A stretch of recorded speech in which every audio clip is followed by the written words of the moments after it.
5, a family in Greece was awakened by police last Friday because outside their house was the 5th water main break on their street in less than 24 hours. The 5th. Now that break spewed water, stones, debris at their home, shattered the windows of their cars.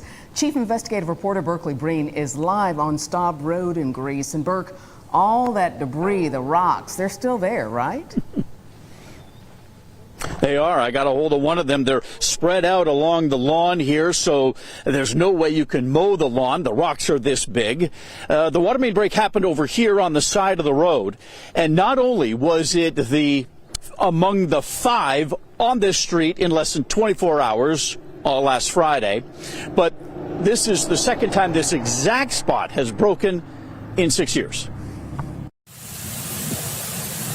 We were actually woken up by the police at our door saying that there had been another water main break.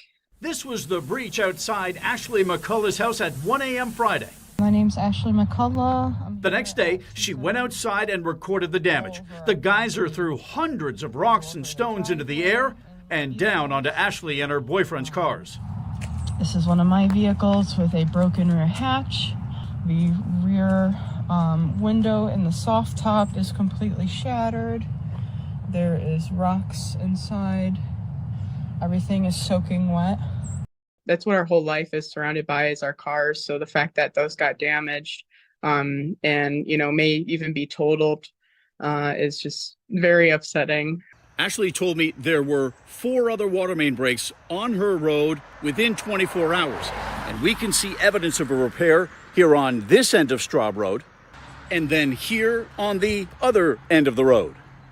What are you worried about now? I'm worried about the same thing happening again.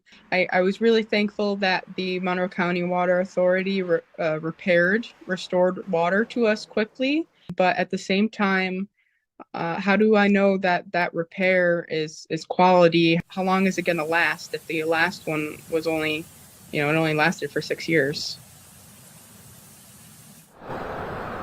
Yeah, Ashley says this exact spot had a water main break back in 2018. So coming up at 6, you're going to see my conversation with the Monroe County Water Authority. And the core questions are, how does something like this happen? And what are you doing now to try to make sure it doesn't happen again? Brett? Wow. So at this point, what happens to the cars? I mean, who's responsible for those repairs? Yeah. Well, Ashley said she and her boyfriend are going to send estimates to the Water Authority's insurance adjuster and try to deal with it that way. Here's the tricky thing, though, Deanna. In every public entity in New York State, just about every single one, they have a code. And in that code is something called the Notice of Prior Defect. So unless the Water Authority or Monroe County had written notice that this was a problem before the water main break happened, then they are legally not held liable. It's supposed to protect the taxpayers. In New York City, it's called the pothole law, but it does create complications for people who are injured in situations like this, so we'll see how it plays out. Yeah, how would you know? Yeah. How would you know that it was defective underground? Exactly. Burke, You thank wouldn't. you. You wouldn't.